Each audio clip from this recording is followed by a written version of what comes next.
Hi అండి, welcome to మన channel. ఈరోజు వీడియోలో అయితే ఒక కప్పు పచ్చి కొబ్బరి ఉంటే చాలండి ఒక కొత్త రెసిపీ అయితే రెడీ అవుతుందండి. చాలానే టేస్టీగా ఉంటుంది. మనము పండుగలకి ఇలా కొబ్బరి ఏమైనా చాలా ఉన్నప్పుడు ఇలా ఒక్కసారి ట్రై చేయండి, చాలా బాగుంటుంది. ఫస్ట్ అయితే ఒక కప్ అంతా నేను అటుకులనే తీసుకొని దాన్ని అయితే ఒకసారి 1 to 2 టైమ్స్ అంతా వాష్ చేసుకొని ఒక 10 minutes అనేది నానపెట్టుకోవాలండి. అదే కప్లో ముప్పావు కప్పు అంతా నన్ను పచ్చి కొబ్బరి తీసుకొని దానిపైన బ్రౌన్ పార్ట్ అంతా తీసి మిక్సీ జార్ తీసుకుని అందులోకి అయితే వేసుకుంటానండి. చాలానే బాగుంటుంది. ఇలా కొబ్బరి ఉన్నప్పుడు ఒకతే ఇలా ట్రై చేయండి, చాలా టేస్టీగా ఉంటుంది. దీన్ని అయితే కచ్చపచ్చగా అయితే మనం మిక్సీకి అనేది వేసుకోవాలా. నున్నగా ఏం అవసరం లేదండి, కచ్చపచ్చగా వేసుకుంటే చాలు. అందులోకి మనం నానపెట్టుకుంటాం కదా అటుకులు అనేది, అది కూడా దాంట్లోనే వేసుకునేలా. అటుకులు అనేది వేసుకున్నాక 2 యాలచ్చి కూడా వేసుకుంటానండి.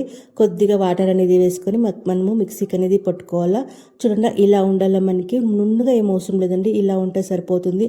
అందులోకి నేను 1 కప్ అంతా నేను బియ్యం పిండి అనేది వేసుకుంటానండి. కంపల్సరీ బియ్యం పిండి వేసుకోండి. బియ్యం పిండి లేకపోతే రవ్వ అనేది వేసుకునొచ్చండి. ఇది ఇంట్లోనే చేసినది కాబట్టి బియ్యం పిండి అనేది 1 కప్ అనేది వేసుకొని కొద్దిగా వాటర్ అనేది వేసుకొని కాల్ కప్ అంత వాటర్ వేసుకొని మనం మిక్సీకి అనేది పట్టుకోవాలా. ఇది ఇలా ఉంటే సరిపోతుంది మనకి. ఇదైతే ఒక గిన్నెలకి అయితే మనం వేసుకోవాలా.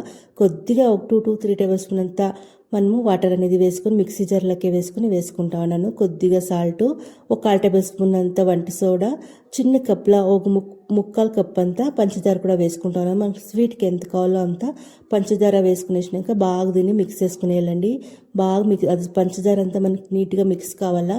ఇలా మిక్స్ చేసుకునేసి ఒక 10 minutes పాటు మనం అలాగే వదిలేస్తేనే మనకి చాలా బాగా వస్తుంది.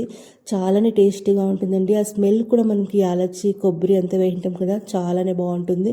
నేనైతే ఒక 10 minutes అలాగే వదిలి మళ్ళీ అయితే చూపిస్తాను. చూడండి ఎంత బాగుంది అనేసి, చాలానే బాగుంటుంది. దీని అయితే సైడ్కి పెట్టుకునేసి స్టవ్ పైన మనం గొంతు పగనాలు వేసుకుంటాం కదండి, అలా తీసుకొని కొద్దిగా గీ కానీ ఆయిల్ కానీ వేసుకొని మీడియం ఫ్లేమ్ పెట్టుకొని దీన్ని అయితే సేమ్ మన గొంతు పగనాలు ఎలా వేసుకుంటామో అలాగే వేసుకుంటే చాలండి. చాలా టేస్టీగా ఉండే మనకి రెసిపీ అయితే రెడీ అవుతుందండి. చాలానే బాగుంటుంది.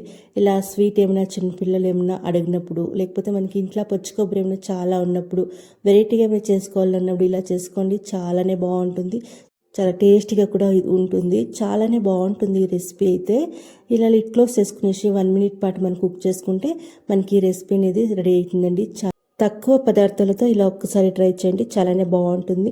ఇన్ కేస్ మీకు ఏమైనా బియ్యం పిండి లేదు అంటే మనము 1 hour పాటు నానపెట్టుకొని మిక్సీకి వేసుకొని కూడా వేసుకునొచ్చండి. చూడండి ఎంత బాగుంది అనేసి, టేస్ట్ కూడా చాలానే బాగుంటుంది. ఇలా ఒక్కసారి ట్రై చేసి ఎలా ఉంది ఏంటి అనేది ఫీడ్బ్యాక్ ఇవ్వండి.